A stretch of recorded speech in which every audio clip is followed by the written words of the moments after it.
c'est très ingrat de défendre le vote blanc, puisqu'on se fait renvoyer en touche très facilement. Et donc le résultat, est-ce qu'un jour moi je le verrai, je ne sais pas. C'est-à-dire on se fait renvoyer en touche, qu'est-ce qu'on vous dit ? Il y a toute une série d'arguments. Le ministère de l'Intérieur l'a dans un tiroir et ils sont ressortis. Donc il y a toute une série d'arguments techniques comme ça augmenterait les seuils pour les petits candidats à dépasser pour pouvoir accéder au second tour. Au second tour de la présidentielle, ça pourrait empêcher un candidat d'avoir la majorité absolue et d'être élu. Voilà, toute une série de questions sur la représentativité. Et puis après toute une série d'idées reçues sur le vote blanc. C'est des gens qui sont hésitants, qui sont sans opinion, mais qu'est-ce que c'est que ces gens-là ? Ce n'est pas des bons citoyens, donc pourquoi compter leur bulletin ? Voilà, c'est en gros les séries de remarques qui sont faites, et puis donc comme c'est les parlementaires qui décident, une fois qu'ils ont dit ça et qu'ils disent oh non, on passe à autre chose, nous on ne peut plus rien faire. Et ça n'évolue pas du tout dans le temps ? Si, dans 25 ans quand même, on est vu avec un petit peu moins de dédain qu'au début. Depuis, il y a eu quand même pas mal de parlementaires qui ont déposé des propositions de loi, des candidats qui ont mis ça dans leur programme de campagne. Et il y a eu, depuis l'an 2000, au moins déjà 3 bons débats au Parlement sur ça. Il y a eu une navette en 2014 pour la réforme du code électoral. Donc c'est un petit peu plus souvent sous les projecteurs. Il y a plus de gens qui se disent favorables, mais dès qu'on est au niveau de la décision, c'est là qu'on retombe sur les clichés qu'on connaissait il y a 23 ans. Parce que ça met en question les politiques eux-mêmes, c'est ça pour vous ? L'explication, elle est où ? Oui, je pense qu'ils ont peur que ça complique la possibilité d'être élu, que ça remette en cause les gens qui sont déjà en place. Et du coup, ils se méfient de ces gens. Qui sont-ils ? Il y a l'idée qu'on ne sait pas ce que ça veut dire un vote blanc aussi. Donc, face à cette crainte, la solution, c'est de dire finalement, soit en fait, ils ne sont pas nombreux, donc ça ne sert à rien. Soit ils sont très nombreux à certains moments, et donc là, si on leur donnait une voix comme les autres bulletins nominaux, eh bien ça pourrait entraîner des reports d'élections, de devoir faire une élection. Donc tout ça, c'est de l'inquiétude, c'est du mystère. Donc face à cela, ils préfèrent dire non. Quand bien même l'abstention, elle, ne cesse d'augmenter.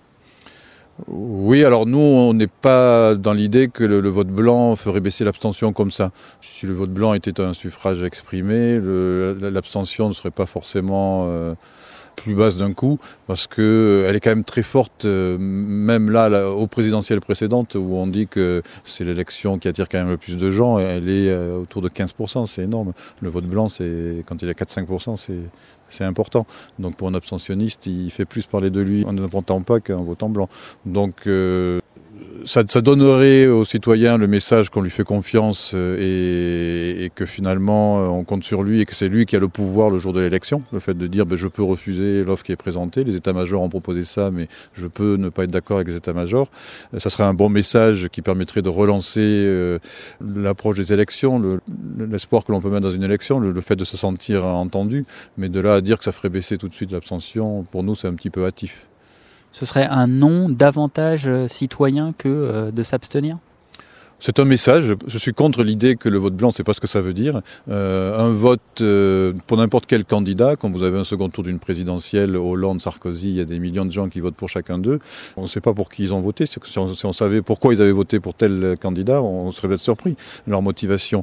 Ensuite, vous avez les études qualitatives qui ensuite vont essayer de voir quels sont les thèmes qui ont plu et pourquoi j'ai préféré Hollande ou j'ai préféré Sarkozy.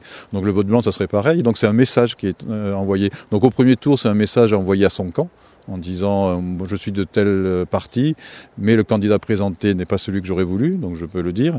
Au second tour, c'est plus souvent quand sa tendance a disparu parce qu'elle n'a pas franchi le cap du second tour. Donc on dit je ne peux pas trahir mes convictions pour aller finalement voter pour un des deux qui reste, donc je vote blanc. Donc c'est un acte citoyen, oui, avec un message derrière. Est-ce que ça veut dire que pour vous, la non-reconnaissance, en tout cas pas jusqu'au bout, en tant que suffrage exprimé, la non-reconnaissance du vote blanc est antidémocratique ? Oui, puisqu'on a sur nos frontons la trilogie liberté, égalité, fraternité, et c'est plutôt égalité qui là est vraiment non appliquée, puisqu'on n'a pas un homme, une voix. Bon, pour moi, égalité, un homme, une voix, ça veut dire que toute personne qui a mis un bulletin dans une urne doit avoir son bulletin à égalité avec les autres. Or, celui-ci, on l'élimine en disant que c'est un mauvais citoyen, ce qui déjà n'est pas un bon discours. Pourquoi lui serait un mauvais citoyen et puis celui qui aurait voté pour un candidat, forcément, aurait des convictions.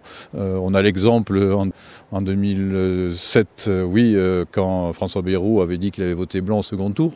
Il avait voté pour lui au premier tour. Donc au premier tour, c'était un bon citoyen. Il avait mis le mot Bayrou dans l'urne, c'était un bon citoyen. 15 jours plus tard, il dit « moi je vote blanc », c'est un mauvais citoyen, on l'annule. Donc c'est le principe d'égalité qui n'est pas respecté. Il faut le respecter pour tout le monde. Ensuite, la liberté d'expression aussi est bafouée, puisqu'on ne peut pas s'exprimer complètement en conscience. Pour nous, l'intérêt du vote blanc, c'est de pouvoir voter en conscience. Voilà, je ne me sens pas la main forcée par un vote utile obligatoire. Non, si vraiment là ça me dérange vraiment pour voter pour tel candidat, je vote blanc, je suis venu, je vote blanc, mais j'ai voté et j'ai transmis ce message, donc liberté d'expression. Vous êtes manifesté, votre association s'est manifestée là à l'occasion de l'affaire Fillon et de toutes les conséquences qu'elle pourrait avoir. Ça veut dire que pour vous, le vote blanc et sa reconnaissance sont plus que jamais d'actualité ? Oui, c'est un cas où, pour l'instant, c'est en cours. On ne sait pas exactement quelle sera l'offre proposée au premier tour, mais il y a eu l'hypothèse que François Fillon se retire, et s'il se retire au dernier moment et qu'il n'y a pas de plan B, ou que le candidat qui est mis à la place n'a pas le temps de développer sa campagne et n'arrive pas à percer dans les sondages. Il y a plein d'électeurs qui vont se retrouver comme ça, sans savoir pour qui voter, ne voulant pas voter pour Marine Le Pen, ne voulant pas voter pour Emmanuel Macron. Et qu'est-ce qu'on leur propose d'autre ? Donc en effet, leur camp s'est pris les pieds dans le tapis, ok, c'est à eux de voir après avec leur parti, pourquoi on en est arrivé là, mais le jour de l'élection, pourquoi ne pourrait-il pas le dire ? Pourquoi serait-il forcé d'aller vers un des deux que j'ai cités ? Donc là, le vote blanc, reconnu comme un suffrage exprimé, serait très utile pour beaucoup d'entre eux, de la même manière qu'il l'avait été en 2002, quand les gens de gauche voyaient au second tour le Front National face au candidat de la droite. Ils n'avaient pas la possibilité de dire je ne veux pas trahir mes convictions et je vote et je ne tiens pas à soutenir qui que ce soit plus particulièrement. Avec un vote blanc, ensuite, savoir quel est le pouvoir de sanction du vote blanc. Ça serait à fixer, ça aussi. Ça serait un débat qui n'est pas du tout abordé. Pour l'instant, on en reste à plus de 50% de vote blanc et l'élection serait annulée. Je ne sais pas si en 2002, si le vote blanc était comptabilisé, on aurait eu plus de 50%, sûrement pas.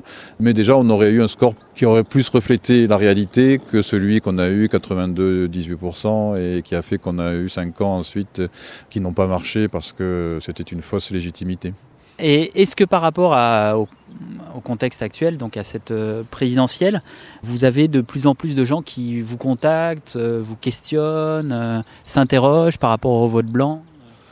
Non, je trouve que le vote blanc est assez absent pour l'instant, parce qu'il y a plusieurs acteurs qui agissent pour ça, et aux élections précédentes, qui étaient pourtant que des régionales, des municipales ou des européennes, il y avait des éditoriaux qui étaient ouverts à certaines personnes qui en parlaient, et là pour l'instant je ne les vois pas.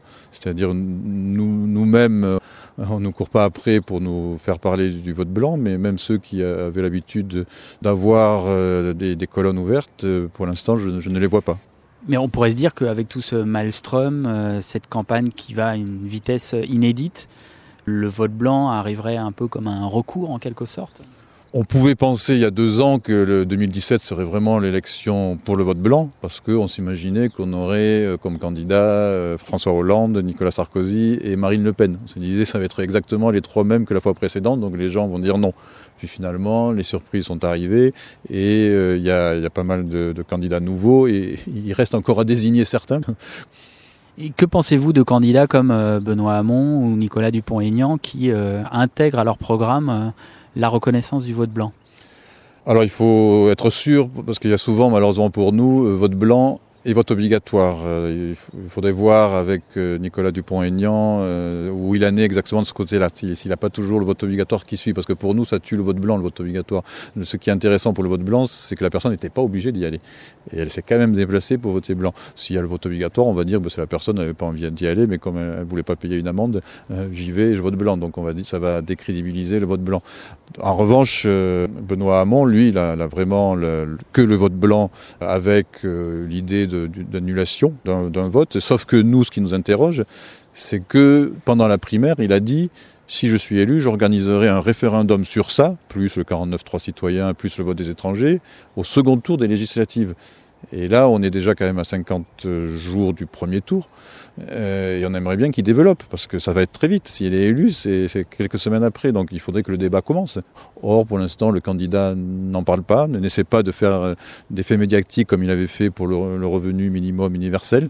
Donc, est-ce que vraiment il y tient ? Est-ce qu'en fait, il sait très bien qu'il ne sera pas élu, donc bon, c'est pas grave si je n'en parle pas ? Ce sont les questions qu'on se pose.